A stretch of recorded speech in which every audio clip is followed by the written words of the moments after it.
Good afternoon, everyone, and welcome to the inaugural OEM Statewide PD&E Industry Forum. We'll begin the forum in a few minutes, and we'll be starting with some housekeeping, but we just want to give people a little longer to log in. So thank you so much for your patience and for your attendance today.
All right, everyone, it is 1:30, so let's get started. So welcome to the very first OEM Statewide PD&E Industry Forum. We greatly appreciate your attendance and participation in today's events. I'm Siobhan. I'll be one of your hosts today, helping out OEM with the forum. And before we hand it off to DOT, we just have a few housekeeping items to go through. So, as you may have noticed, GoTo has a new look. So you'll find your controls on the bottom and right side of the screen. And to ask a question of the team today, go ahead and click the questions icon, which is circled on the screen, and type your question in at any time during the forum. OEM will be doing their best to answer all questions, including any that you've submitted at registration, either during their presentations or during the Q&A portion at the end. And there is also a chat window where we will be posting links during various points in the presentation. And here is the location for the questions pane if you're on a tablet today, as well as if you're on mobile. It's either on the top center or up in that top right-hand corner. And with that, let's begin the forum. Catherine?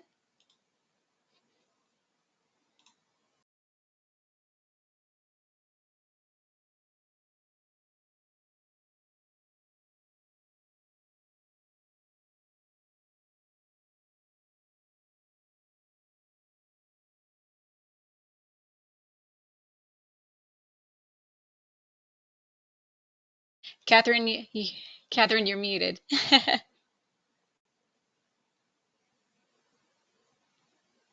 Let's give it 1 second to unmute here. Okay, I apologize for that, but hopefully that There was we are. the gremlin, and we're done for today on gremlins. So, so good afternoon. I'm Catherine Bradley, the State Environmental Development Engineer, and I want to thank you for joining us today on this our inaugural forum. This is an opportunity for FDOT and the consultants to build a relationship, or bridging the gap, if you will. So, as I mentioned, this is the inaugural forum, or what is intended to be the first of many. This first forum is the Office of Environmental Management, or central office centric, but our future forums are going to be more district centric. We'll have more updates on the districts and the district needs. So when you registered, we gave you the opportunity to ask questions on a few topics. We use those questions to help guide the information that we're going to share today. We also encourage you to put questions in the chat or in the questions during the forum, and we'll try to answer them as time allows. After the forum, we'll provide you with answers to the questions that we don't get to today. And just for your reference, this forum will be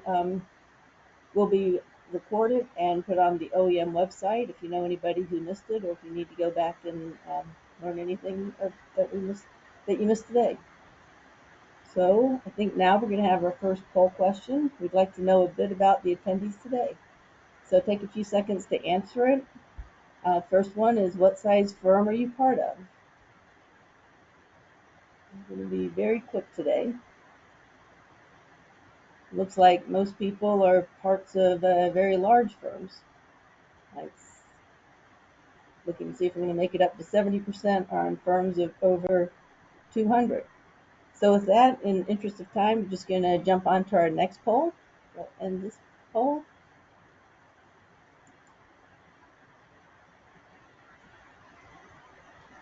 And our next form, do you work for multiple districts, including central office, or do you tend to just work on one district? Liking the answers to this. Looks like most of you work several districts.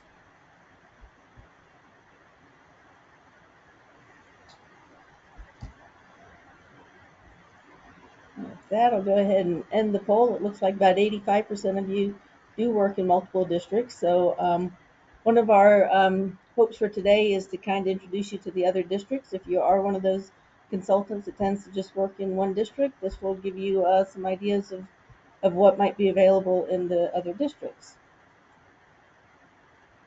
So we'll go over the agenda. So the first part of the agenda is what's going on in EMO. That's going to be by our director, Jen Marshall. She's going to tell us some of the new things happening in OEM, some of the new rules and regulations that are coming up, and some of the new policies. The second part is going to be our districts. Each of them will have 5 minutes just to give us a very brief overview of some of the issues or concerns that the districts are having. Then we'll have a short 10-minute break, and this is a very we need to be very quick on that 10-minute break, so make sure you don't take more than 10 minutes. Oh, we have Your Voice. That's actually our co-chair of the ACEC's PD&E subcommittee. She's Sylvia Belfry. She's going to give us some information about the ACEC group. And then Katasha Cornwell from this office is going to give us tips, tricks, and tidbits for environmental documentation, and also some tidbits on our website. Then we'll wrap it up with general QA and conclusion. And like I mentioned, please put as many questions as you have in the question box, and the ones we can answer today, we will. Otherwise, we will get the answers out to you at a later date. So with that, I'll pass it on over to Jen Marshall.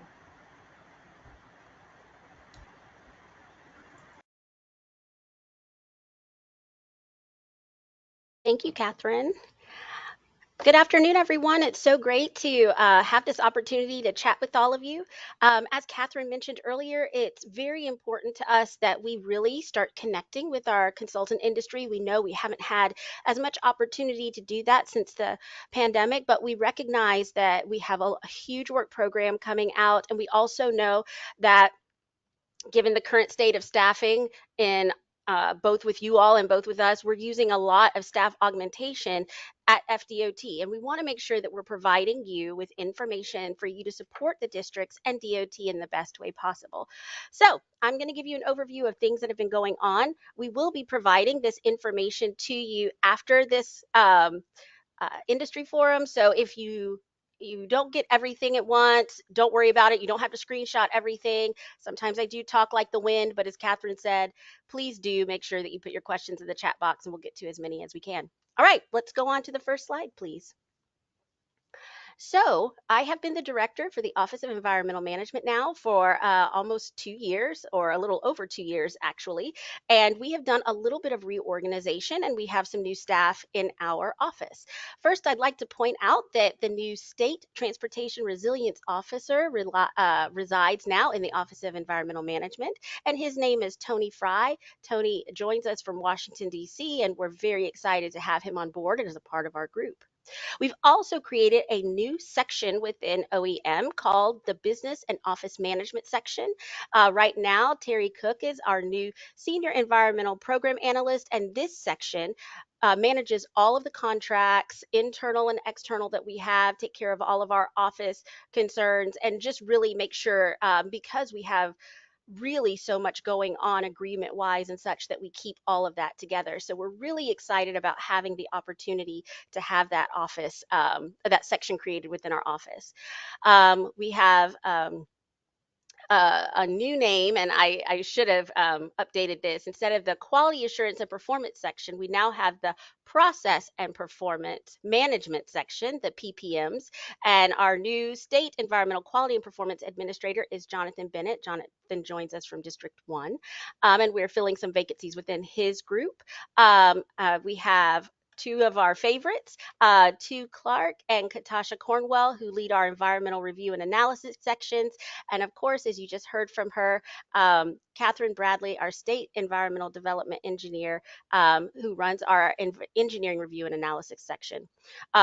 We do have a handful of vacancies, like I said, but we have been very happy over the past year to raise up our staffing numbers. So we'd also like to welcome Robert Downey, who is a new attorney very recently within on our legal team, as well as Carson Zimmer, who has been with us, I believe, a little over a year.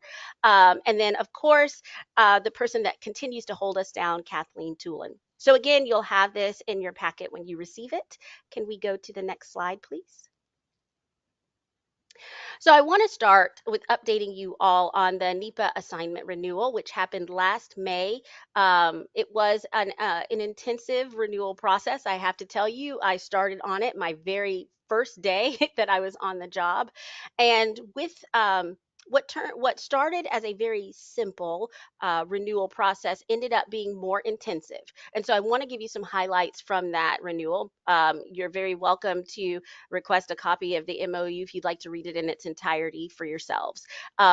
We do have an annual reporting requirement for mitigation commitments, and that's not just mitigation for natural environment. It is any mitigation commitment that we make. And as you'll see, some of the other federal updates are building on mitigation tracking and commitments, etc. So this was just the first step in making sure it was in our MOU renewal that we're obligated to make sure we are following those guidelines as they go.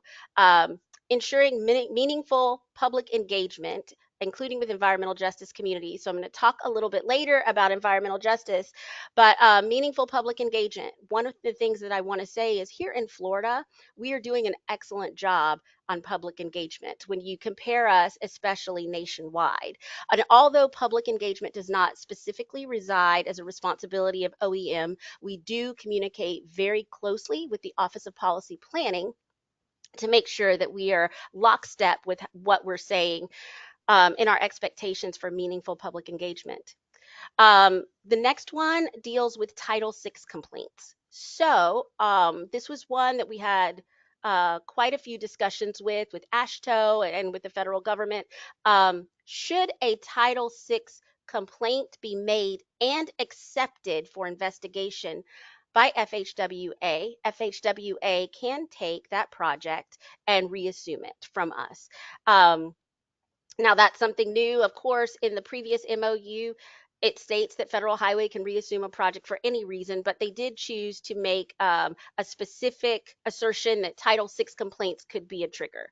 So that's something, if you hear us talking a little bit more about if you have a social concern or a Title VI concern on a project to keep us informed, that is why, because we want to be able to be aware if we need to brief the feds for whatever reason on whether or not they may be choosing to reassume a project. We want to be as involved in that process as possible.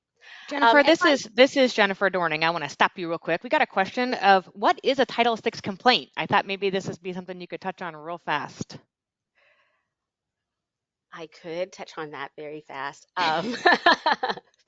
Title VI at the highest level talks about the access that we allow to specific populations. And I'm going to be very honest with you. I cannot recite to you what those populations are right now because I'm also reviewing the new environmental justice guidance and I don't want to get the two mixed up.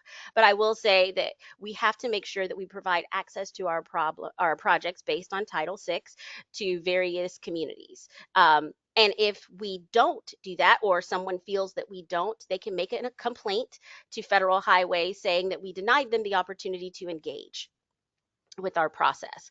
And they can do that not only for what our phase is for the NEPA phase, they can also do that for finances, design, construction, maintenance, contracts, you name it. So it's a very broad uh,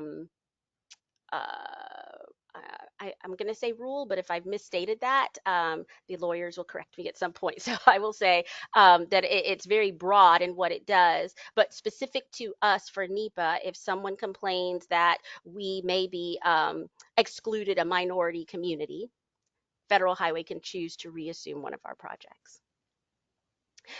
To answer the next question that comes with that, the complaint has to be accepted for investigation, not just made.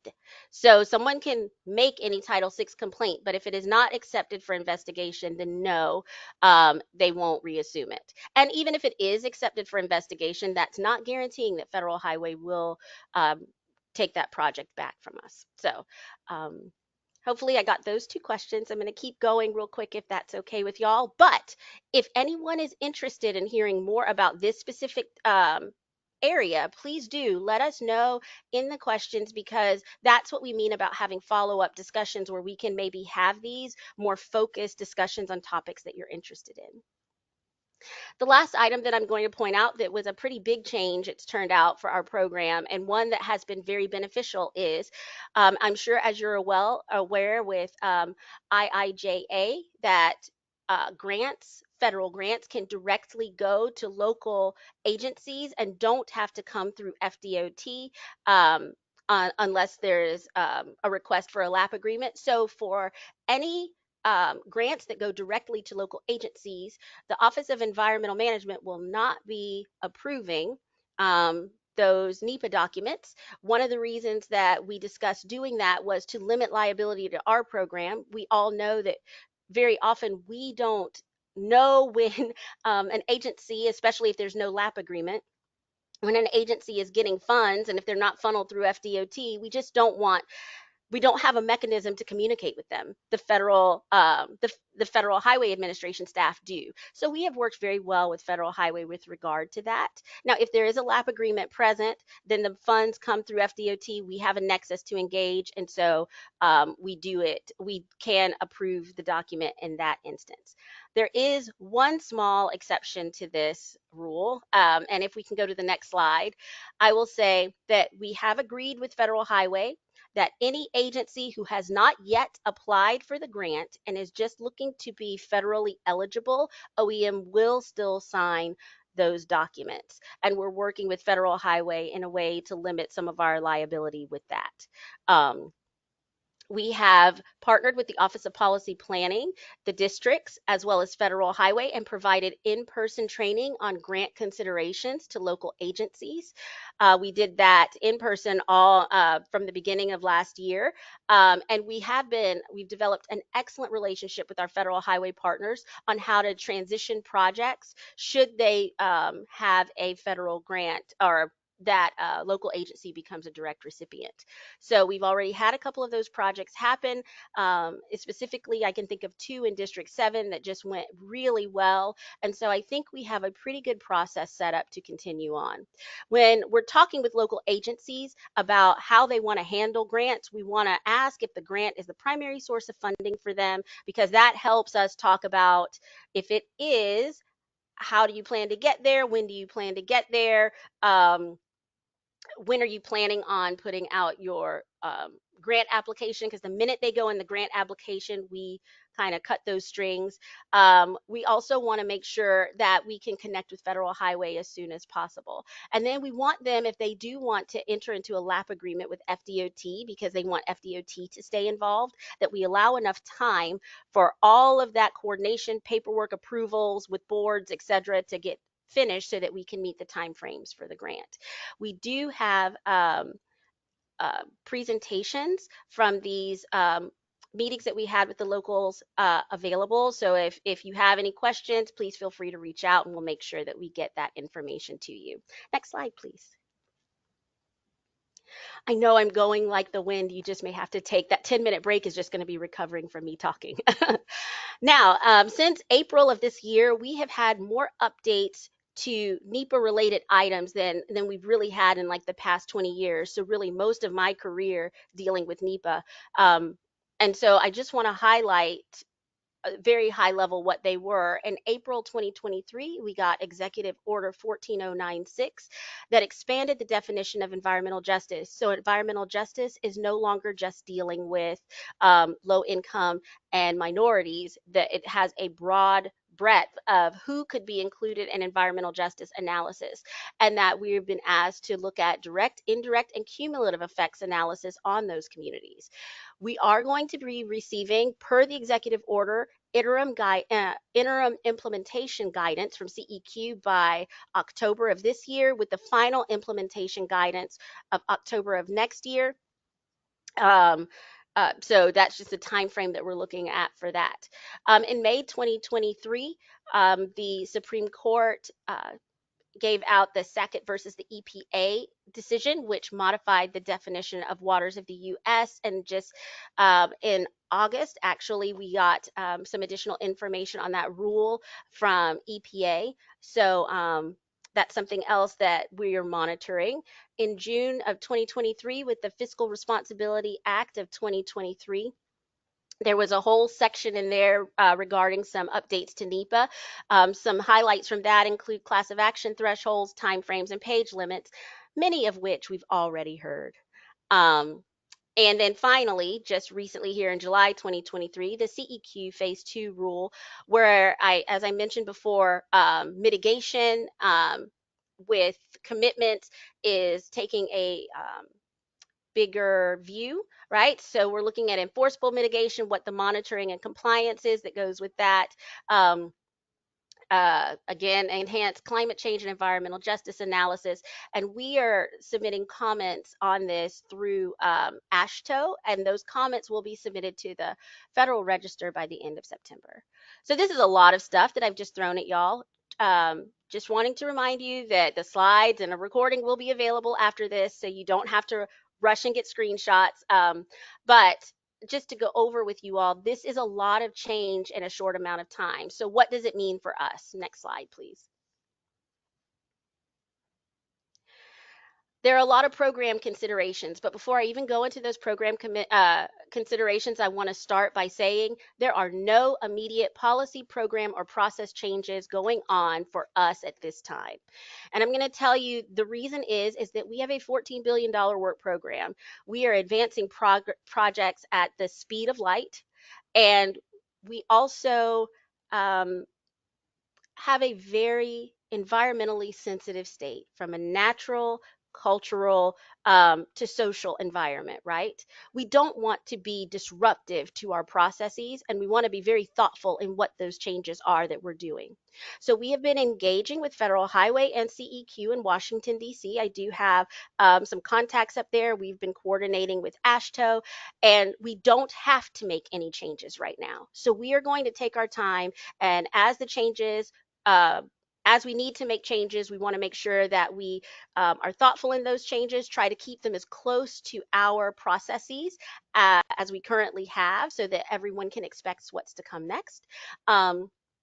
And we also want to make sure that we are able to update the PD&E manual in a timely fashion with the appropriate coordination, as well as providing training to everyone, so that we can make sure that we're following along as we should be. But I do want to give you some of the things that we are looking at for the program as considerations of things that may change. So with the class of action determinations, we do have 1 year for an EA, 2 years for an EIS. I know that is a point of concern for a variety of folks. So we're looking at our class of action determination process, when that happens, how we document it, so that we can make it a little bit clearer, again, and non-disruptive to everyone. So we are looking into that. Right now, I can tell you we're looking at making that class of action determination after alternatives analysis. That is not officially written anywhere, but that is where we're leaning to, and that the class of action determination will be the beginning of where we start the EA, etc.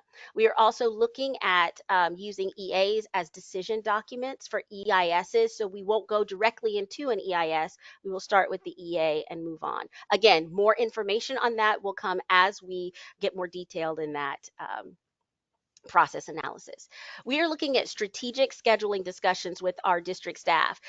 And that strategic scheduling is key because we all know as class of action rises, projects become more complicated. And so we need to be careful that we're not just rushing to get to the finish line, that we're looking at all of our commitments, we're doing all of the appropriate agency coordination, and that is going to take strategic scheduling discussions. And we are very open to making that work as we need to make it work. There may be adjusted documentation for both public involvement and SCE analysis, sociocultural effects. And as I mentioned earlier, we are looking at what the requirements may actually be for the additional tracking and reporting for mitigation and commitments.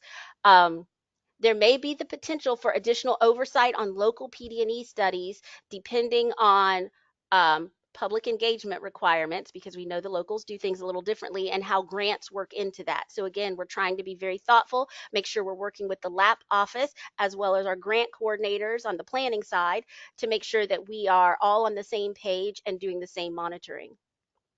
We're working on right now, actually, I've started to engage Federal Highway about other agencies, permitting agencies specifically adopting our NEPA documents so that we can smooth out that permitting process. But if there's something that we can do in our process in the NEPA phase or in a reevaluation to help move a project along, we want to do that.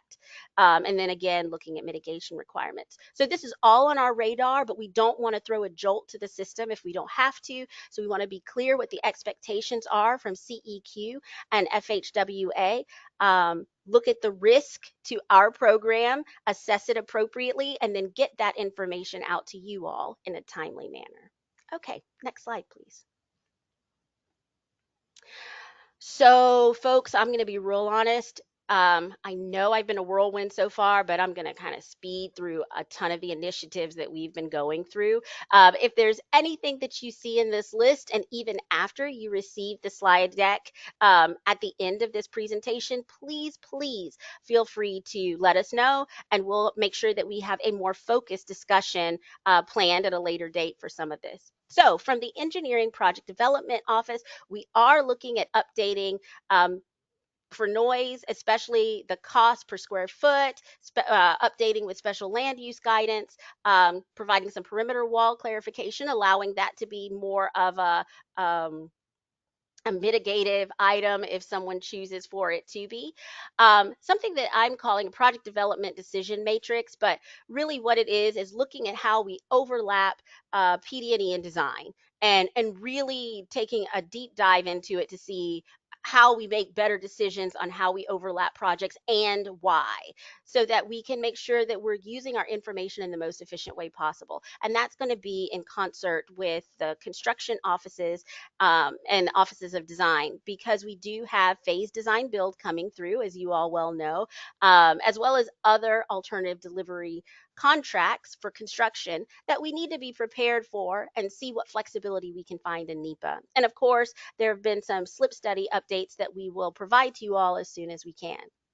From the natural resources side, we have our minor projects programmatic agreement that has been very successful, getting us through a lot of that coordination for minor projects. We are now, we've submitted our application and are working towards being a part of the Monarch Butterfly CCAA for when the Monarch Butterfly is listed. And we do have a new Panama City crayfish PA, which is really, really cool. District 3 took me out to go relocate some crayfish with U.S. Fish and Wildlife Service, Katasha Cornwell and Denise Rock, and it was awesome.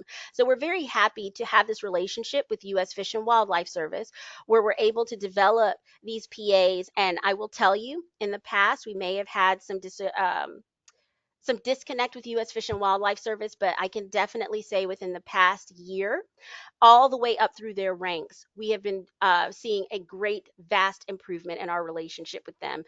So if there's anything that you're interested in from a natural resources standpoint, please let us know. From the cultural resources standpoint, we are having new reviewers at SHPO. I know that that's very frustrating to some of you. It impacts our projects. We're trying to work with SHPO on workforce development, recruitment and retention, and providing additional training to those ETAT reviewers. So we appreciate your patience in that endeavor. We're just doing the best that we can to, support all of our partners while we're all going through workforce development issues. We hope to have the Section 106 programmatic agreement, the updated one, signed within a month. But now it's all with our federal partners. There may be a government shutdown, so that has made the time frame a little unknown at the moment. But I do want you to know it is on its final phase of I'm so sorry, my brain just died of approval. We're looking at the post-World War II structural resources, because we're going to have a lot of structures that turn 50 in a short amount of time. So we are working on how to approach that, and we will be getting that information out to you all as we can. And then we do have a curation project that we hope to be able to share more information with you at a later date. It is a very exciting project for us, and we're getting some social media interaction with it, etc. From a permitting standpoint, we again are working with FDEP for our ETAT reviewers for 404 to make sure we're helping them with training, workforce development, recruitment, and retention. We are pushing our SWEPT interface with permitting a lot more. We've already discussed this with our permit coordinators, and we're trying to work out some more regular coordination with the Army Corps of Engineers. We'd like to do the same with the EPA, because they really hold the keys to mitigation. And we are continually working on seeing how we can engage them more as time goes on. All right, next slide, please. All right, so I know there's been a lot of questions coming to us about sociocultural evaluations and public involvement, and I'm just going to say that all of those updates are in progress, and we're working with the Office of Policy Planning on that. We want to be very thoughtful about how we put out new guidance, especially when I mentioned to you earlier about the Title VI complaint issue item in our MOU. We just want to make sure that whatever we do is not only good for our communities, but also allows the appropriate risk for the department. And also, we want to make sure that we allow for innovation, for communicating with the public for our consultants, right? We want to still stay on the edge of making sure we're doing the best communication possible with our communities. From an ETDM standpoint, we're getting a manual update and a public website refresh. We are also in the process of updating our ACE process. Right now, we're going to stick with what we have written, but we're trying to see if we can clarify and update that. So So you may see some information on that coming out. And we're also in development of an EA form that's going to be in SWEPT, that maybe I've asked for it to be kind of similar to the type 2 form, but that will be, it's in development and it will be coming out soon. And finally, we have, we at OEM are really, one of my goals as director is to really uplift and what we do as environmental professionals within the department, and project development professionals within the department. So you'll start to see from us some branding coming up. We had last year our environmental week, which also included our NEPA assignment birthday, 5 years NEPA assignment, 20 years of the ETDM program. We're starting to do targeted campaigns, and you'll start to see some of those campaigns coming out towards the end of the year, specifically dealing with the Panther. We have, again, our curations projects, which we internally call History's Mysteries, and other campaigns so that we can show the breadth of how environment really does shape our projects and how we as professionals are making holistic decisions. We're trying to put out more education, work on recruitment and retention, not only for us at OEM, but also for our districts and just for people in general to be more interested and educated in NEPA and permitting. And then you'll also see that we're trying to become fresh and funky, so to speak, with some website and SharePoint updates. And, you know, how fresh we can be still remains to be seen, but we are trying to give all of that a facelift. So like I said, I gave a lot of information in a very short amount of time, but please feel free to take time after this is over to digest this. Let us know what you'd be more interested in engaging with us on. We can set up some more virtual meetings. Maybe we could even in the future put out some more in-person things for both consultants and DOT staff so that we can make sure we're remaining on the same page and collaborating together. I finished 2 minutes ahead of time, but right now, I don't see any questions. I think you I covered see one you. question. Yeah, I think Tu answered it, or Tu said she would get back with them Okay. after the webinar. So Okay, awesome. So I don't see any other questions here, but if it's okay, in the spirit of partnership, we'll go through the highlights of some of our district needs. So first we have up the Turnpike.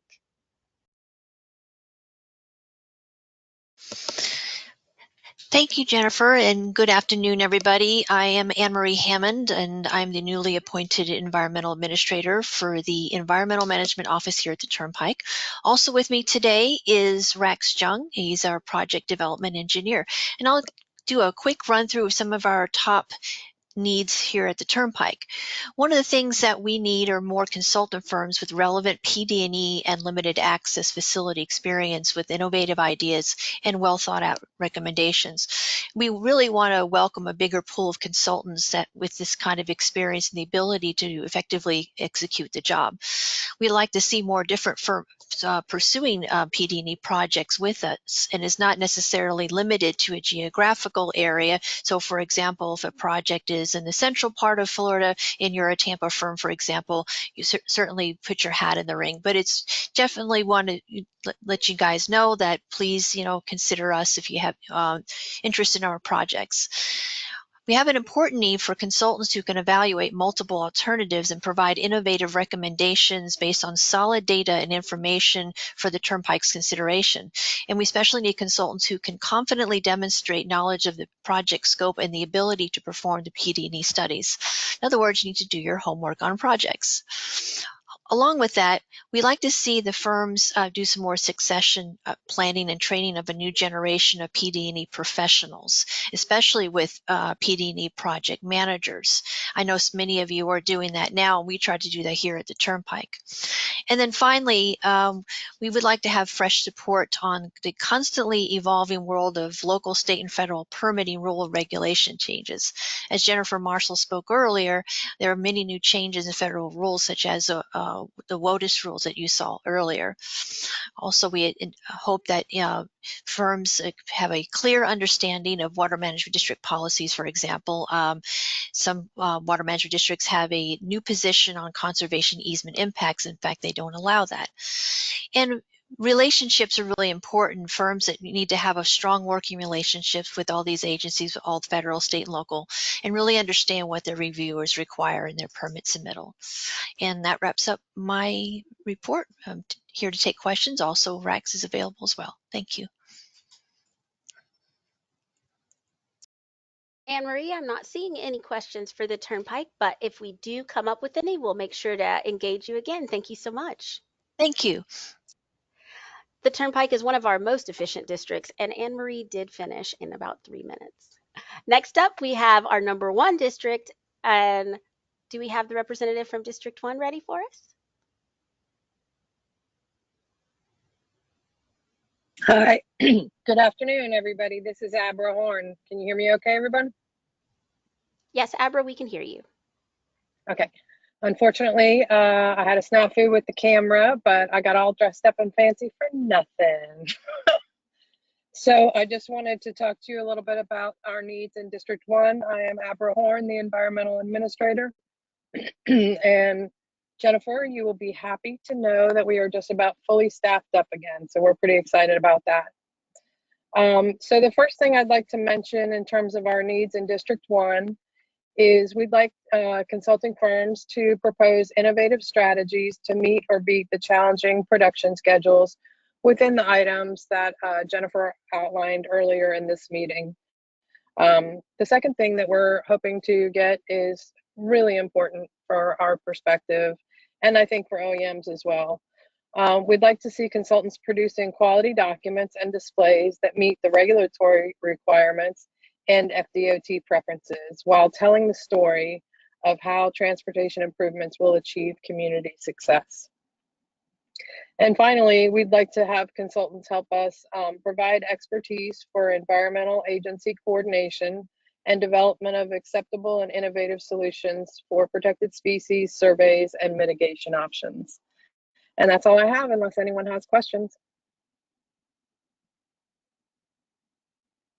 Thank you very much, Abra. I am not seeing any questions for District 1 right now, but of course we will re-engage you if we do see that any questions come up. And thank you so much for being and representing, being from and representing the number 1 district.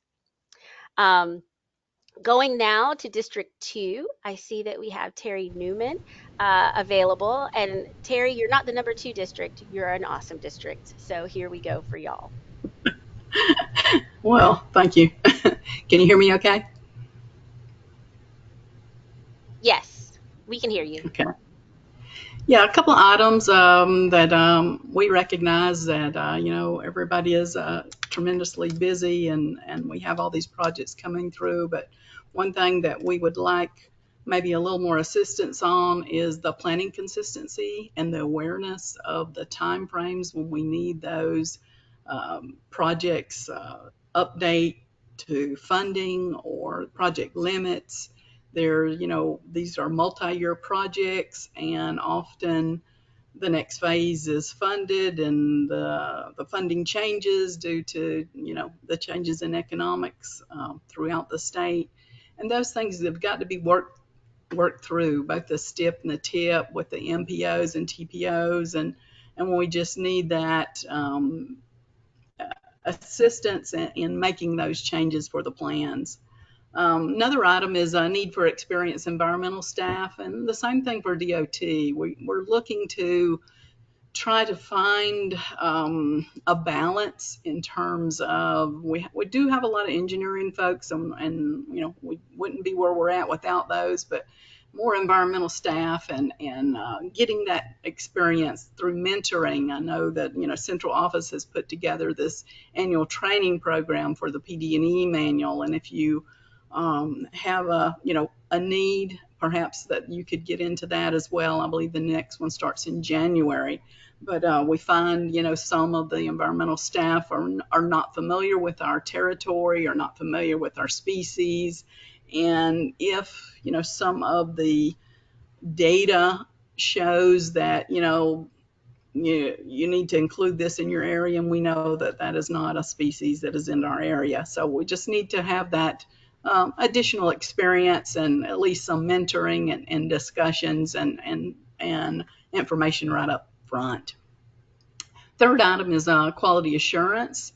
Use of that systematic, consistent measure to ensure your documents, your information is presented in the way it should be, to make sure that processes, techniques, and approaches are appropriate, and maybe coming up with a initial kickoff meeting on how that is going to be implemented. I think that we just sometimes don't go as far as we need to in the quality assurance, and we maybe get some things that we're a little bit concerned about in terms of reports, and then that follow up on how we get that information to you. And I think it's all about communication. What can we do better to communicate what we need, and also how you're going to implement that quality assurance for us.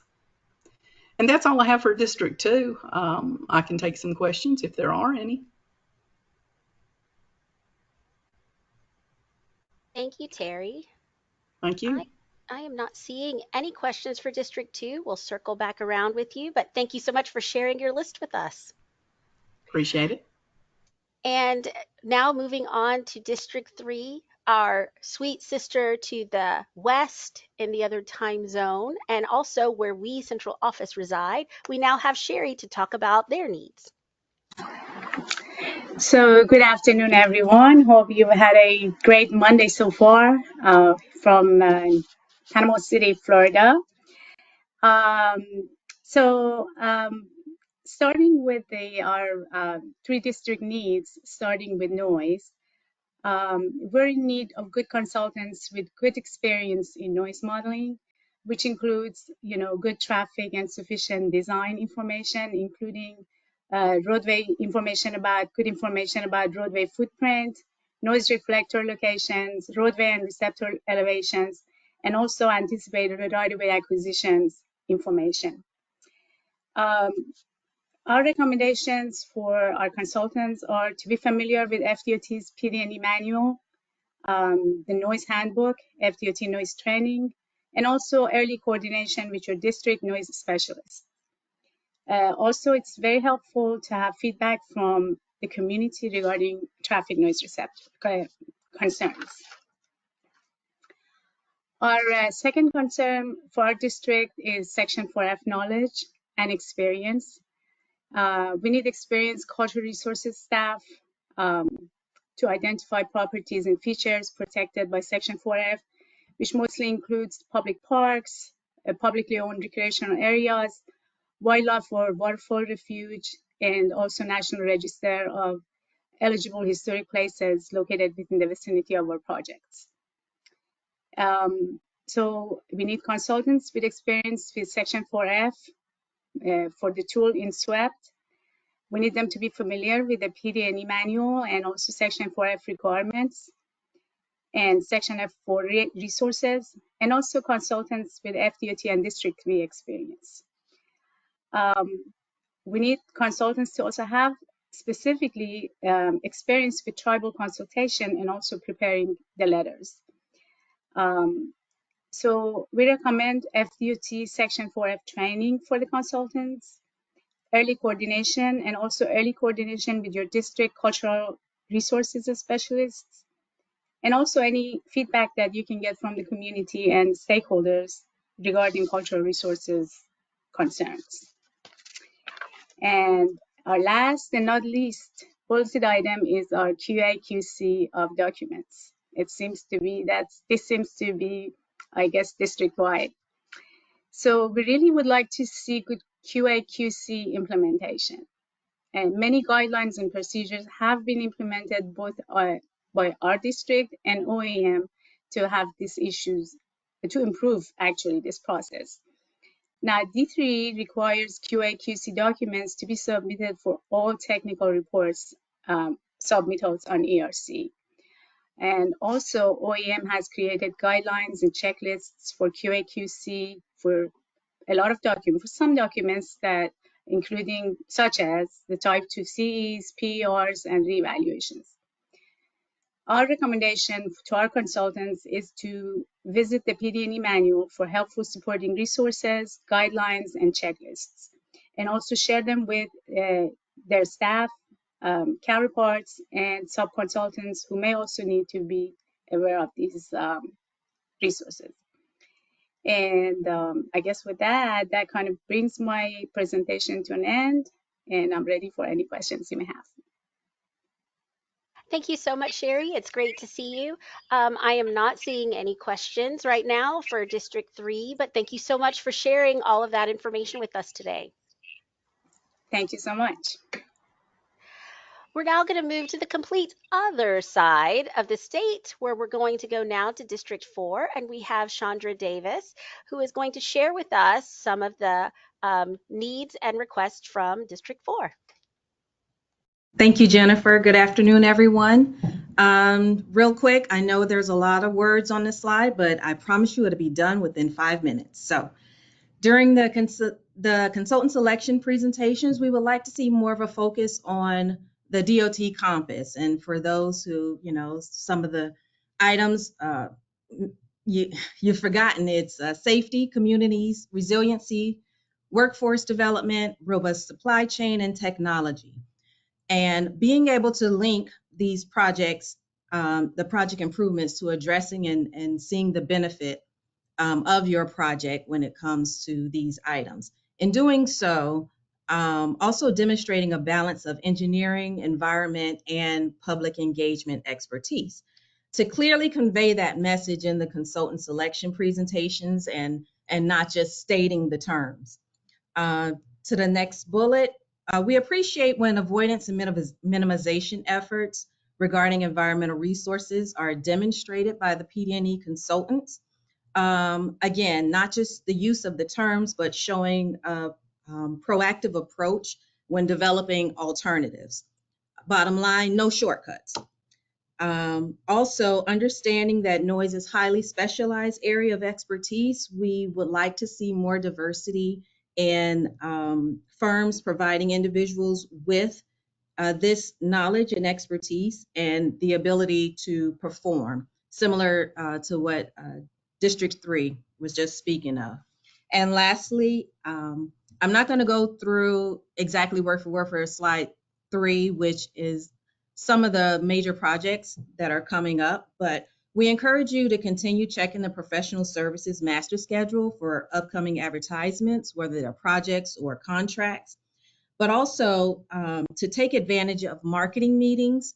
We often schedule these about a month ahead of the advertisement.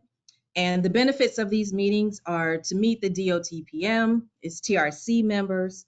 It's an informal, usually 30-minute meeting. You're able to ask questions, have a better understanding of the scope and the department needs, and to help your team focus their letters or presentations. And with that, we're done. Thank you so much, Chandra. I am not seeing anything from the questions for District 4, but we do appreciate all this good information that you've provided today. Thank you.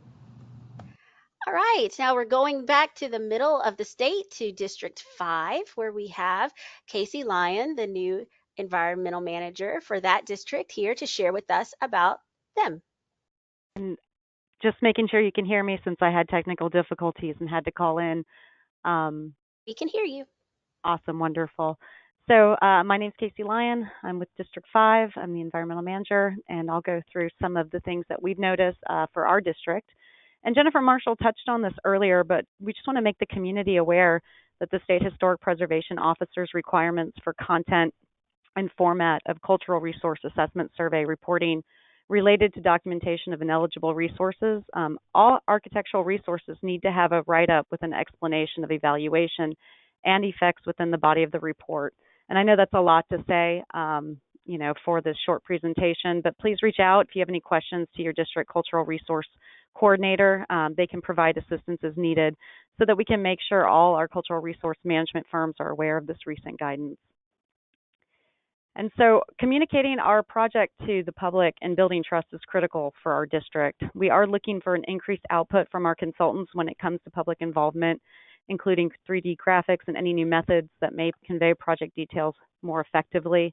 I say this, our consultants are doing a really great job with this. We're just looking for more and more as our projects get more and more complicated, it seems. And just wanted to make sure everybody's keeping an eye on our consultant acquisition plan as we have multiple district-wide and continuing services contracts coming out over the next few months. And that's all I had. Thank you so much, Casey. Appreciate it. And as Casey said, that was detailed what she said about the cultural resource information, but you will have this information that comes to you. And please feel free to reach out to the district for additional information. Thank you for bringing that up, Casey. We really appreciate it. And now we're going to go back down south to District 6, where we have Mauricio Gomez, who is going to share with us some of the needs from District 6. Thank you, Jennifer. Good afternoon, everybody, and thank you all for taking the time and attending this excellent presentation that OEM is sponsoring for all of us today. A couple of key items that I would like to bring on behalf of District 6. By the way, my name is Mauricio Gomez, Environmental Supervisor with FDOT District 6 in Miami and Monroe counties. First item is project management turnover, the importance of consultants remaining qualified. Regarding FDOT Professional Services Work Type Group 2.0 for project development and environmental study qualifications, it is important to consider the team and individuals who are certified in the case of any project management turnover. We have experienced in the past turnover in project management from consultants where the 2.0 qualification left with the prior staff. And never came back to be replaced for the team that actually stayed working on such projects. Another key point, a successful project, we all know, is the result of both engineering and environmental support from our consultants.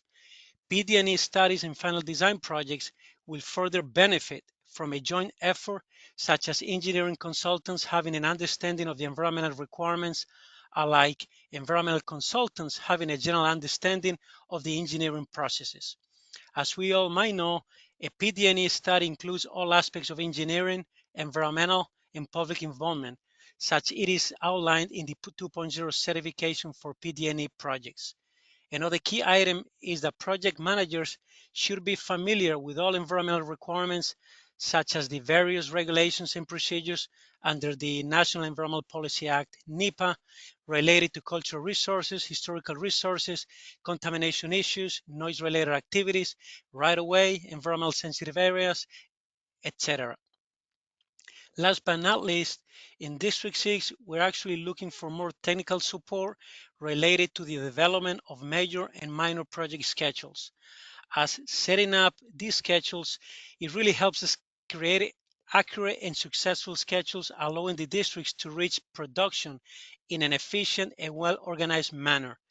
The schedules really need to be developed with consideration to environmental activities with feasible time frame to review the engineering plans, develop technical reports, and conduct agency coordination as needed. And that's what we have on behalf of District 6 for today. Thank you. Thank you so much, Mauricio. It's always a pleasure to see you. Thank you, Jennifer. Same here. And now we're moving on to our final district, District 7, with one of my favorite people, Kirk Bogan, to share with us the things that are happening in District 7. Kirk? Good afternoon, and thank you, Jennifer. Good evening, good afternoon to everyone. I just want to share 3 of our concerns here in District 7.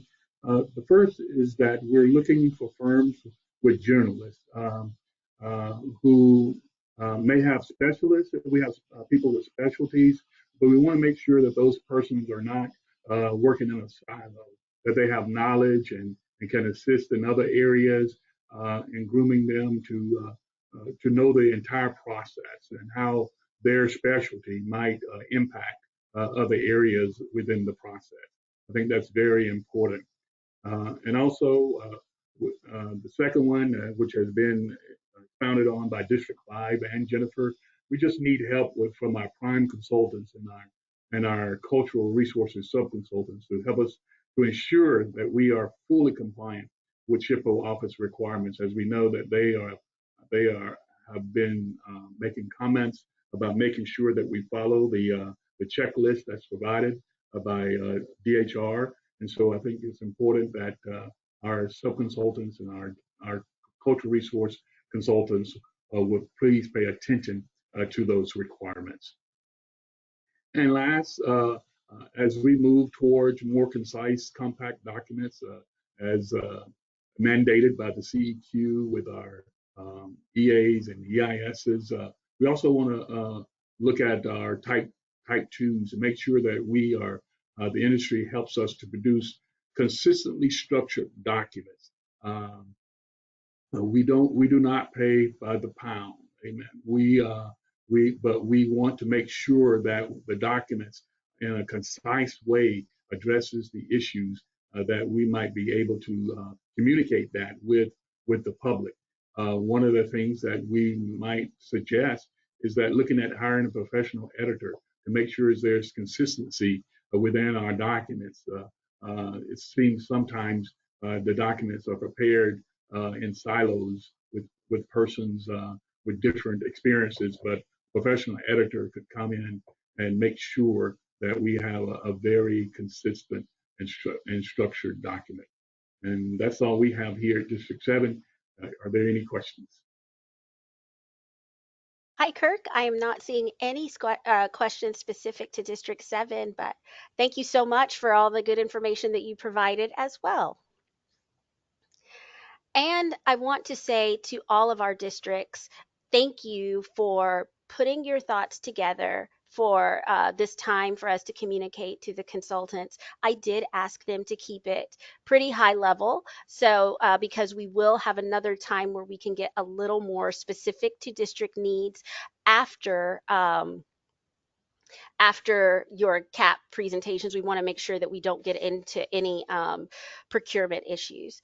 There are a couple of questions that I do want to address. There were some questions that were submitted early in the process that asked questions about how do I break into a district? How can I, get selected here and there, et cetera. We can't answer any of those procurement questions, but I do recommend working through your district's procurement office for any district that you're interested in, getting in front of the district environmental staff, making sure you have a presentation there, looking out for projects that they have coming up, making sure that if you are pursuing a project, that you're listening to what your district is asking for specifically for your letters, for your presentations, etc.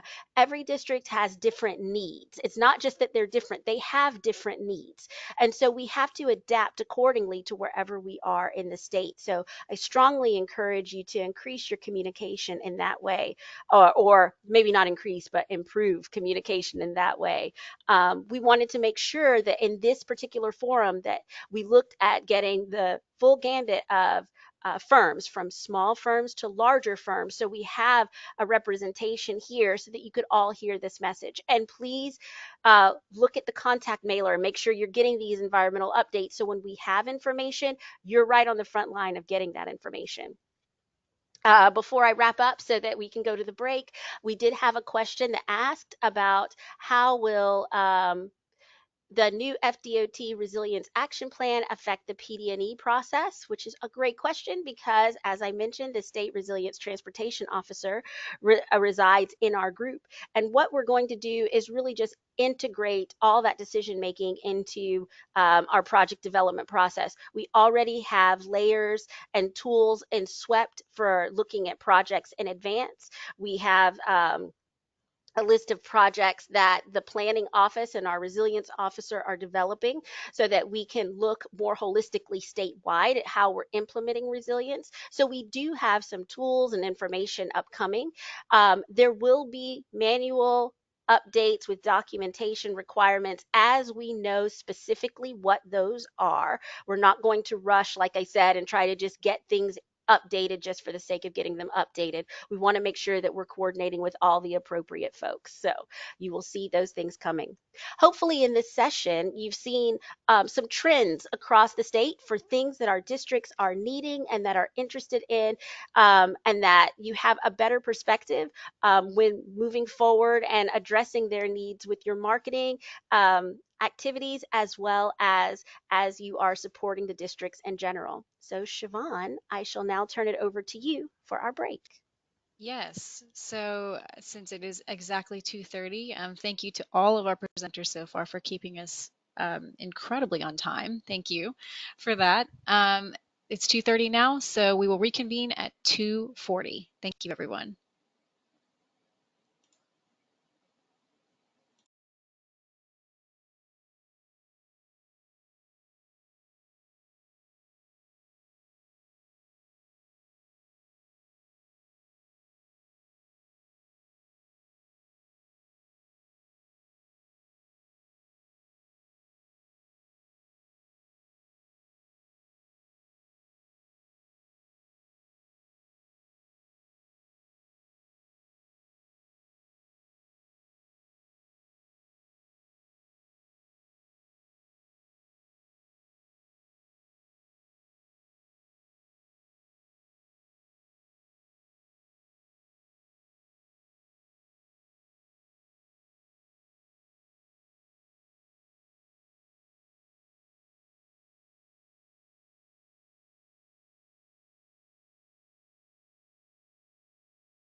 All right, everybody. It is officially 2:40, so welcome back. And we will start our second set of rapid fire polls. So Jennifer Dorning, take it away. Sure. Welcome back, everybody. We like to do this, give you a chance to sit back down, get comfortable. We have our first poll here on PD&E experience. We actually have 3 in this little section here. So what level of experience does your firm have with PD&E for FDOT? I'm going to give it a minute here because it'll show me the percentage, but I know that some people are probably just now getting back to their desks too. So we'll give this one a little bit longer.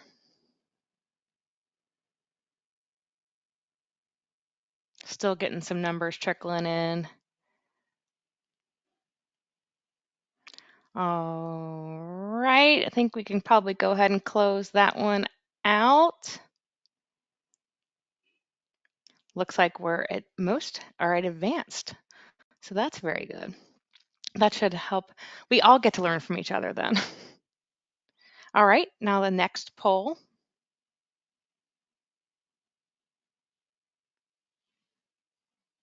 This one, I believe, is your personal PD&E experience.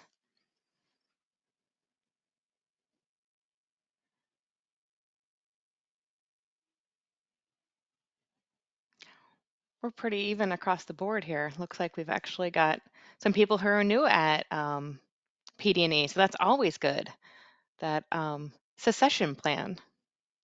Yes, welcome. All right, great. It looks like a lot of advanced, intermediate, and beginner, so we'd like to see it. And the last one we have here for our last poll.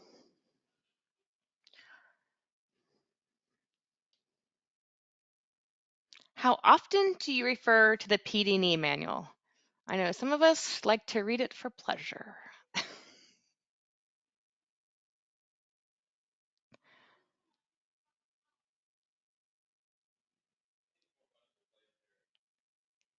Looks pretty accurate. A few times a month, a few times a year. Some of us definitely daily, and some of us are new and just don't even aren't familiar with it at all. So go ahead and end that one.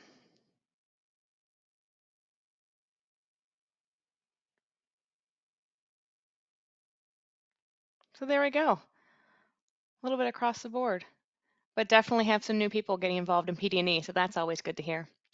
And now I want to introduce Sylvia with ACEC, and she's going to tell you about some opportunities for involvement. Hi, everyone. Great.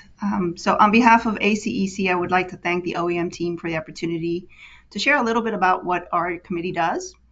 As Catherine mentioned, herself and myself are co-chairs for the committee. We meet on a quarterly basis. I think I have a couple of points, maybe on the next slide. There you go. All right. So we meet on a quarterly basis, and we are trying to hold at least one in-person meeting to coincide with the annual ACEC conference, hopefully to start next year. So some of the things that our committee takes a look at is understanding any issues or concerns that might be going on a statewide basis. Both sides, districts and consultants, identify any training needs, share any information for upcoming changes in legislation. So if there's any issues that you might have coming up, feel free to reach out to myself or anyone else that you'll see in the next slide. And you can go ahead and move that. Sorry, I put everything on one slide, so I didn't expect it to be broken out. I also wanted to let you know that these are the members representing on the committee from the consultant side. So each district is represented, as well as OEM. And then on the consultant side, there are 8 members. We have 1 open position. We did announce that open position at the last quarterly meeting, but keeping in mind that Jennifer and Catherine had let me know about the statewide industry forum, I did want to extend the open position to announce it here today to give the chance for anybody who would like to be involved to get involved. So we're accepting emails to myself at sbeltre, that's SBELTRE at Ardura, ARDURRA.com. If you're interested, send me an email. We will keep the position open for the next month through the end of October. And then we will select and then have that person join us at the next quarterly meeting, which is in November. So give you an opportunity to do that. And a little bit more background information on the committee. It is a 5-year term, so it would start with 2023 and extend through 2028 with rotations every 2 years. So we have one person coming off now, and a couple of years from now, we'll have another person coming out. So as I mentioned, if you're interested, please let us know. We'd love for you to join us and give us an email shout out between now and the end of October, and we'll take it from there. Thanks again, everyone.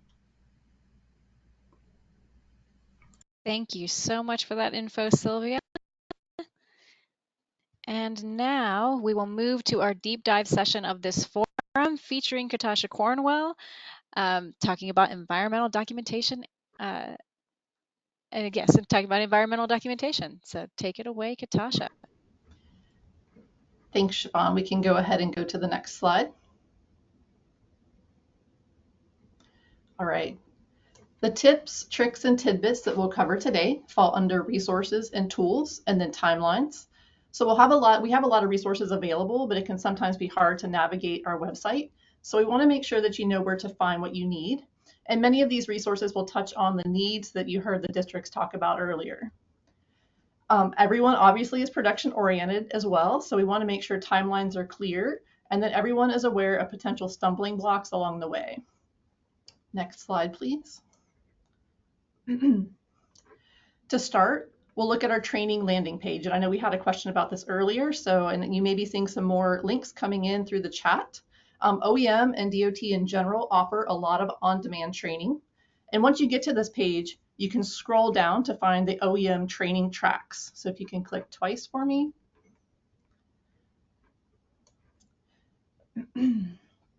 So here we have 7 different tracks. I'd like to note that some of the tracks have resources beyond just OEM recorded CBTs. So for example, track 5 includes recorded webinars on Army Corps permitting, essential fish habitat, our most recent endangered species consultation training that we did jointly with the U.S. Fish and Wildlife Service last year. FWC's provided a lot of trainings on several different species, and the OEM Kara and Sandskink survey videos are also in that track. But let's go ahead and take a closer look at areas that are relevant to everyone here today. So if you can click twice for me, please. All right. The project development and environment process. You can see here that we have our NEPA 101 series. This is a great background for people who are new to NEPA or that maybe need a refresher. And then we also have CBTs for most of our Part 1 manual chapters. And then one more double click.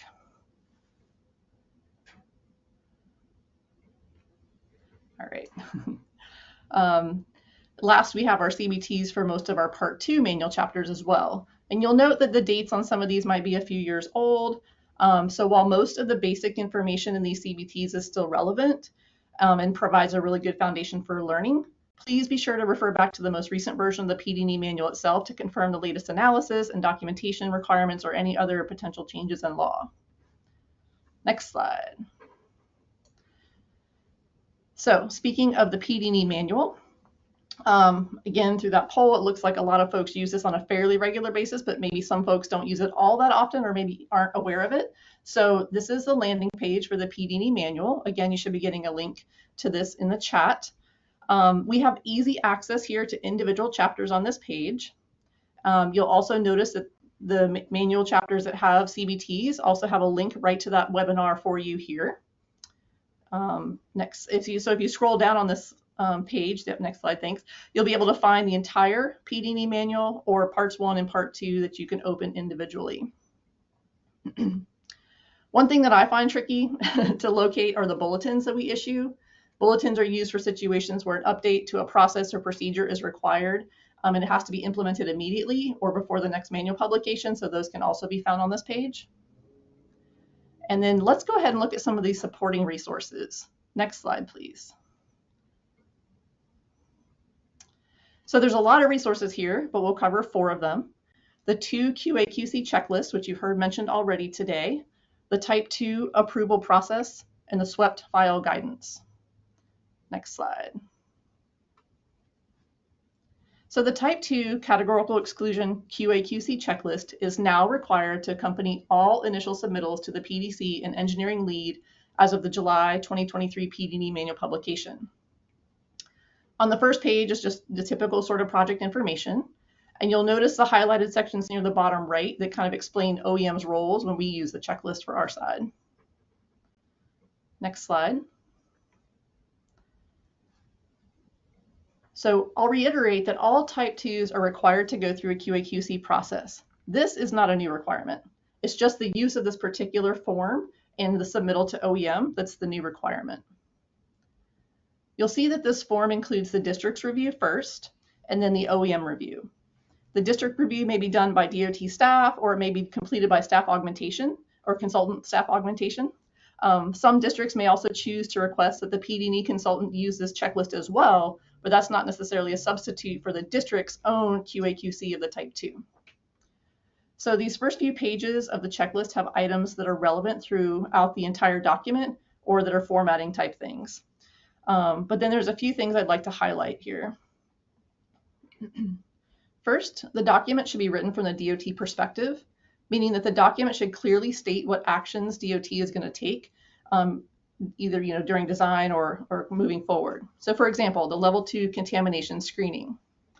The document is not meant to make recommendations to the designer or include recommendations from the PD&E consultant to DOT. The next item is just a tip to look at the standard statements that SWEPT already generates for you. There are help bubbles throughout the SWEPT tool, and generating a PDF version for the QA/QC process of your Type 2 should help identify where there's any inadvertent duplication of these standard statements. And then one thing that might seem like a hard habit to break, especially for those folks that have been around for a while, is referring to the PD&E manual chapters throughout the document. So as noted here, what we call the second cover page of the Type 2 already notes that the Type 2 was developed in accordance with the PD&E manual. So all of this QA/QC process that we're conducting and that we're talking about today really makes sure that that statement is valid. So also by refraining from noting specific chapters, it helps to avoid situations where maybe chapter numbers or titles have changed between the start of the PD&E and the finish at LDCA. Next slide, please. All right, so we'll just touch on a couple more here. The first is that for the purposes of the environmental document, we don't need to know if Jane Doe with Verizon is the utility agency owner contact or if Joe Bob made a specific comment at the public hearing. Those details are really more appropriate for the technical documents, but we don't need those in the actual categorical exclusion. So this next one we kind of tend to think of we tend to see fairly often. Selecting enhance in the Type 2 for mobility is almost always appropriate, right? That's what we're doing here is enhancing mobility, but it's often hard to demonstrate for other issues or resources. So when selecting enhanced for a topic like economics, there needs to be sufficient documentation, plans, or other data that back up this selection. And if there's not, selecting no significant impact is okay and is appropriate. And last, the checklist does have a handy appendix that details what items are technical materials and kept in the SWEPT file versus what should be attached to the Type 2 itself. Next slide, please. So as you continue working your way through the checklist, it's broken down into each section of the Type 2 with specific items to check for that area. You'll note the comment boxes, so please use these if you have any unusual circumstances or if there's an item that might be outstanding for some particular reason. Next slide. The reevaluation QA/QC checklist looks very similar, and it's also required to be submitted with all initial submittals to the PDC and the engineer, again, as of the July 2023 PD&E manual. Next slide. And the layout here, again, looks very similar with reminders and items that are applicable throughout the entire document. Next slide. And then as you work your way through, it's also broken down into the different sections of the reevaluation. Next slide, please. Okay, so we've gone through the QA/QC process. The checklist has been submitted to the PDC and engineer. You've received comments back from OEM. What's next? Well, now we're in the comment resolution phase.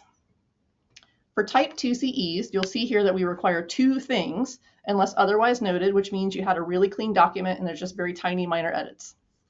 The first is your responses to OEM comments within the PDF version of the document that we sent to you. We request that your responses be detailed enough for us to understand the changes that you're incorporating when our comments are more than just sort of editorial type comments. Maybe we're striking through some words or whatever.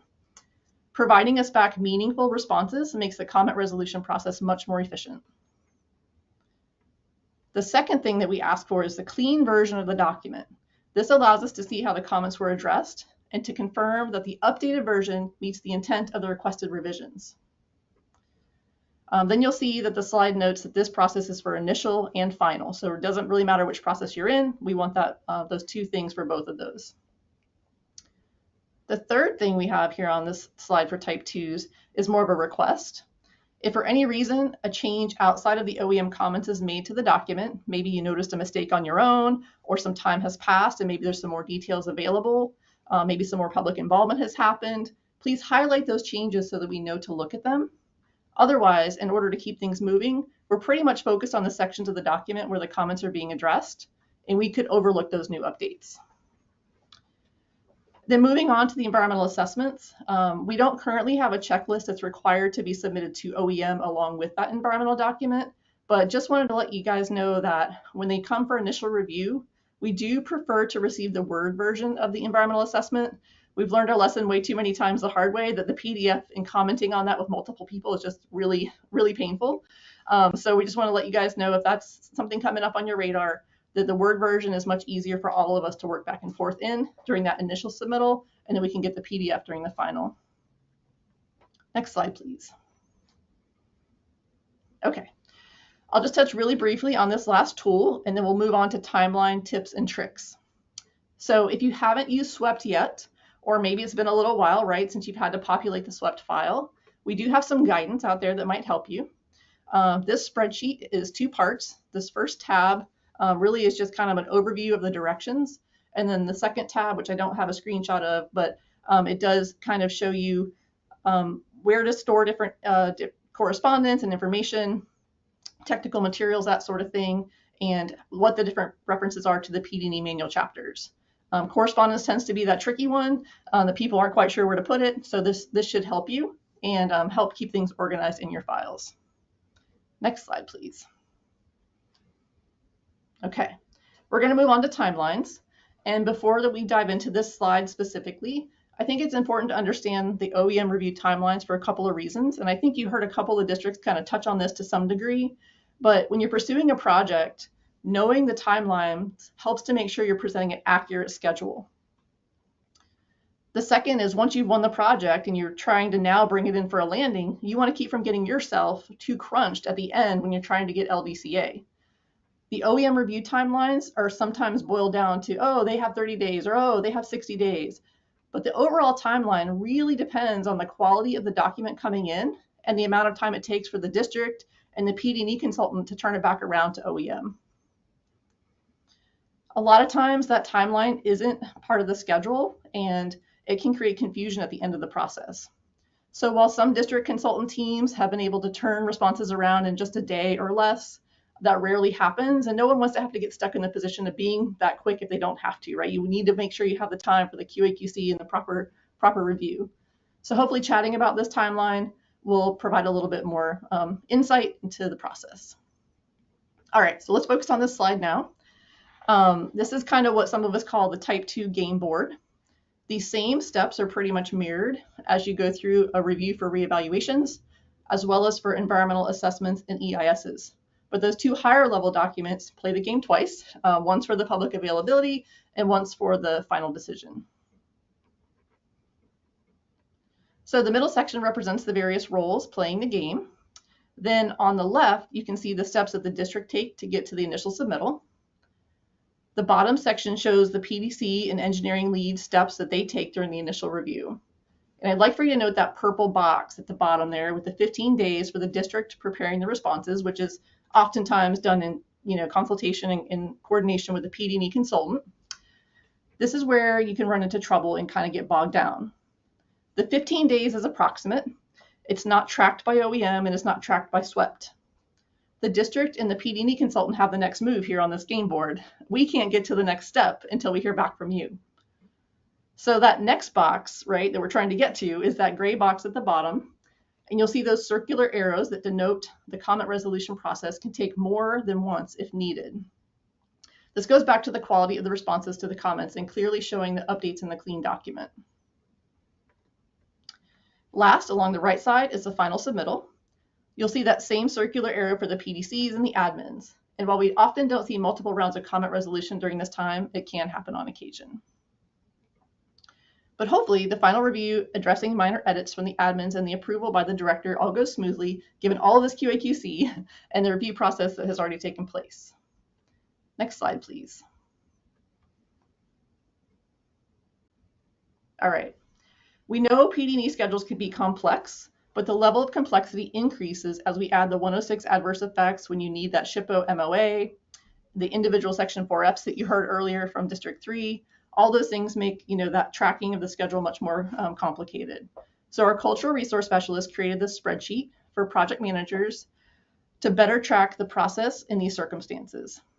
The spreadsheet outlines required timeframes, so for such as ACHP, it outlines items that are at the district and the PD&E consultant's pace, and then it outlines areas under OEM purview where there may be opportunities to compress the schedule if agreed to ahead of time. So these are those areas where you guys may be able to find some innovations in getting those schedules met earlier. So this isn't available online, but it can be made available to project managers as you encounter these situations and need to be planning ahead. We've received a lot of positive feedback so far on this tool, and hopefully you'll find it useful. So next slide.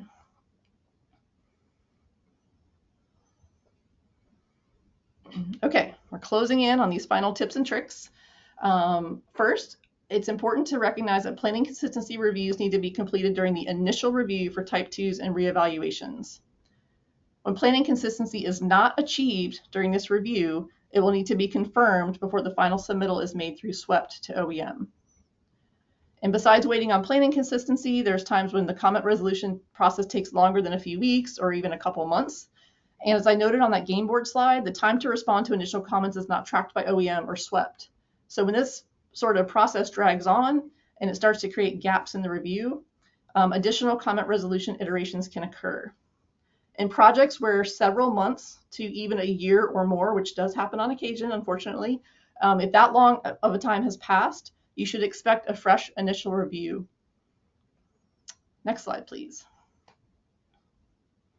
All right, so as we approach this finish line together and we're moving toward the final submittal in SWEPT, just a couple last reminders. The PDC has 14 days to look over the document one last time. If the comment resolution process has been completed recently, they typically can turn their review around within just a few days. But during that 25-day admin review period, we have to review the document, the admins do. We send it back for minor edits. The district and the PD&E consultant have to respond to those edits. The PDC backchecks it and the admins then have to confirm. So that's a lot of steps in a short amount of time. And that clock doesn't stop, right? So I just want to make sure y'all know the clock doesn't stop in that 25 days. So we have to keep things moving pretty quickly. Fortunately, SWEPT does keep us on track to some extent. The PDC puts a date into the SWEPT tool to say when the minor edits are due back, and SWEPT does send out reminders. But again, we can't move to that final spot on the game board for the director's signature until we hear back from you. So occasionally, for whatever reason, comments cannot be resolved, or an outstanding item doesn't come in on time, and it runs out of the admin clock.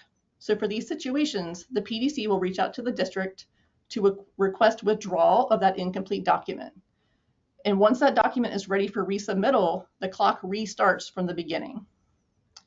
Fortunately, though, most of the time, through good communication and coordination, we receive quality responses and updated documents are sent back timely, and we can reach that finish line together or to meet the project schedule or beat the project schedule. So with that, I'll turn it back over to you, Siobhan. Thank you all.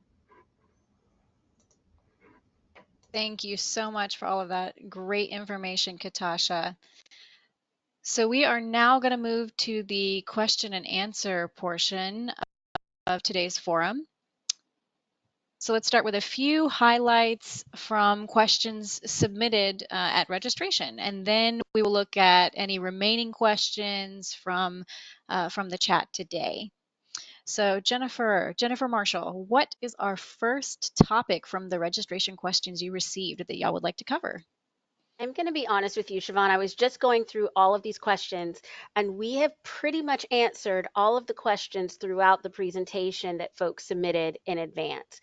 There were a couple of the procurement ones that I mentioned, i.e., how does FDOT assure opportunity is given to new consultants? How do you get engaged with providing PD&E services to FDOT? Those are items that you'll need to contact the district procurement offices for more information for those specifically. We did have some technical questions regarding who evaluates noise impacts for ATCs during the design build process, a question about the ICE process for PD&E evaluations. I will also say that those are probably should be directed specifically to the district that you're interested in. We do have information high level on ICE in the PD&E manual and in I believe the traffic operations manual, if that exists. But that's where that information um, exists. It's not the traffic operations manual. I'll be honest, I just can't remember which one it is right now. But some districts have a slightly different take on what their needs are, depending on where they're located. So you'll want to contact them directly. Um, but other than that, Siobhan, I don't see anything else that has come through. Yeah, your team has been doing an excellent job answering questions as we were going in the chat as well. So thank you to and Katasha and Catherine, really, and Jonathan Bennett. Really appreciate your efforts there. There was one question I wanted to just bring up for the good of the group, that there was a question about whether there will be a game board type representation of EAs, EISs, and reevaluations. And the answer from the team is that that will be something to be considered in the future. Yes, but we are definitely, as I mentioned when I spoke at the very beginning, we're really going to work on clarifying some of our processes, especially with class of action determination, how those specific timelines, when we're expected to begin and end, making sure that the Primavera schedules that we provide as a tracking mechanism is updated to reflect what our expectations are. And we're going to do that, but we're still, in the process of determining all that right now. I do see a question in the chat regarding species specific surveys during PD&E. And I'll say that what we're looking at in our project development process is to what end, what is your project needing, right? And I think that goes for a lot of things in our PD&E process. What does your project need? Are you trying to go to construction? Are you trying to complete a NEPA document and go to design in 5 years? Are you trying to acquire right of way? And that determines really what steps you need to take in your NEPA process in order to move forward with your project. In some instances, if you're in a highly environmentally sensitive area, we may talk with U.S. Fish and Wildlife Service and they want those species specific surveys, knowing that we're not going to construction for a while. That's a project by project determination. But if you're going to construction and then your project time frame is compressed and your NEPA document is also going to support your permitting documents, then of course you'd want to do the species specific surveys right then during your quote unquote NEPA phase. But that's some of the stuff that we're working on in our project development decision matrix, like I was mentioning. Like I said, I don't know what else to call it yet, but those are the type of things that we're trying to put together to better scope and set expectations for projects in the future. Wonderful. Thank you. We had someone let me know that there is no traffic operations manual. It is the intersection control evaluation manual. So thank you very much. This is what happens when you've been in PD&E too long. I'm joking. It's good to be in PD&E. Well, I think that is the end of the questions from today's live session. Siobhan, I think I have a couple more. I did answer earlier, there was a question on resilience. So with resilience, we have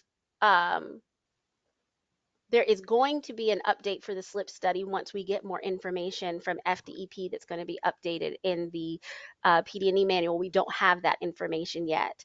And the resilience team, which is a combination of our office, design, Office of Policy Planning, as well as technical advisors from throughout the department, are looking at developing project priorities with the resilience action. Oh, no, the RAP, the Resilience Action Plan that's coming up. A lot of acronyms, so if I've misspoken on that, I apologize.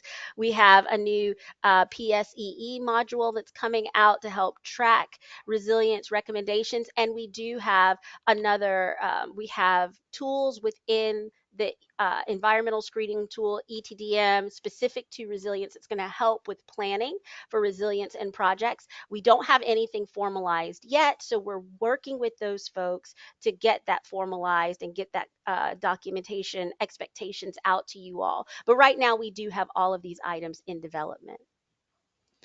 And then there was a question that came in. It says some districts are working on alternative mitigation projects specifically related to environmental impacts. Traditional mitigation methods are great, but how open are you to additional options such as wildlife crossings that have potential to provide more or like better conservation benefits? We appreciate creativity wherever it can lie, especially when it's going to result in a holistic solution. The key there, though, is making sure that our regulatory agencies are also on board, because they really hold the keys and the jurisdiction when it comes to those final decisions. So if you're wanting to do something out of the box, whether it be for mitigation, like the question asked, or for anything else, engage us early in the process so we can see where our potential roadblocks may be. Maybe there's something that we can do in your innovative suggestion, and there's some items that we can't because we're just not there yet. But specific to mitigation, we're open to being creative on our projects, but we do have to have buy-in from our regulatory agencies. And we are working on those relationships to strengthen them even further so that we can get there with them. Wonderful, thank you. And then we had another question come in mentioning that some of the templates being used in District 1 and that they, from someone who has used them, I guess, and they were asking if OEM was considering developing outlines or templates for all standard PD&E reports. And they're saying that they're aware that some of those exist already. We have prioritized some of our more critical reports. I think it would be, and out of respect for what the specific needs of our districts are, we don't like to dictate absolutely everything if we can help it, as long as the information that we need is present. However, if you all have a request, if there's something that you're really just struggling with documenting and you would like us to have some guidance and or a template made for, just please feel free at the conclusion of this forum, when you're giving your feedback to us, let us know, and we can take that into consideration, definitely. There's also a question on some of the biggest challenges, like the top. Do you have a top 3 list of like the biggest challenges OEM is facing right now? Yes. Schedule. Schedule is top notch. When our districts are pinched, you are pinched, and then we are pinched. And when we start to work outside too far of what our processes are, we add more risk to the program. And you'll hear me as we go through our time together, with me as your director and you all as our partners, you'll hear me talk about risk all the time.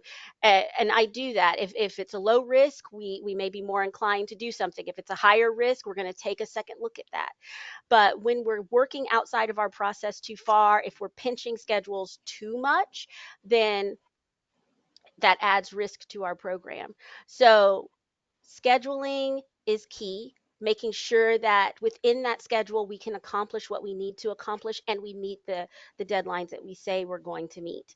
Knowing that, our consultants work for multiple districts. Our districts have a lot of responsibility, but then we at OEM, Katasha mentioned our 30 days or 5 days or 25 days, what have you. Within that time frame, we may not only have your project, we may have 5 projects. I know that there have been times within my 5 days, I have actually had 4 or 5 documents that I'm having to review and approve within that 5 days, on top of all of my other responsibilities. So it's just keeping in mind that we all need to be aware of how our schedules impact each other. I would say recruitment and retention is big statewide, not just at OEM, but with our districts as well, because they are, especially when our districts don't have folks and they're augmenting with consultant staff, then we have to make sure we're communicating to you all what the expectations are.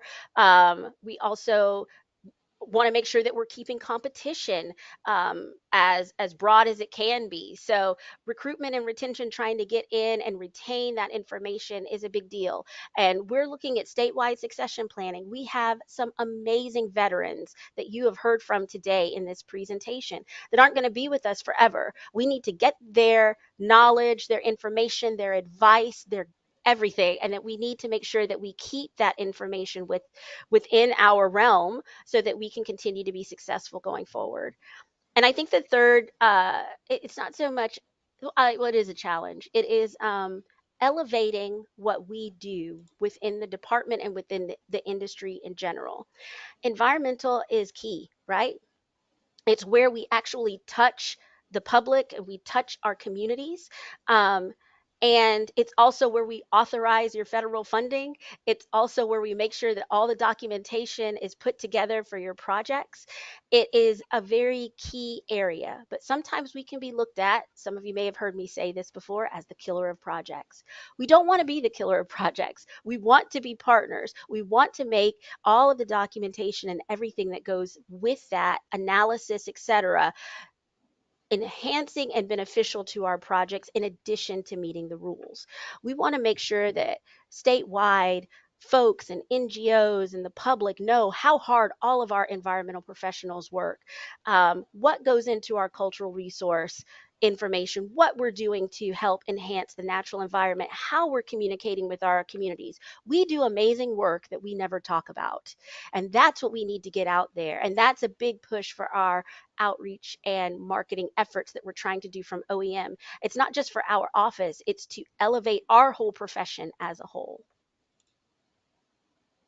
That sounds,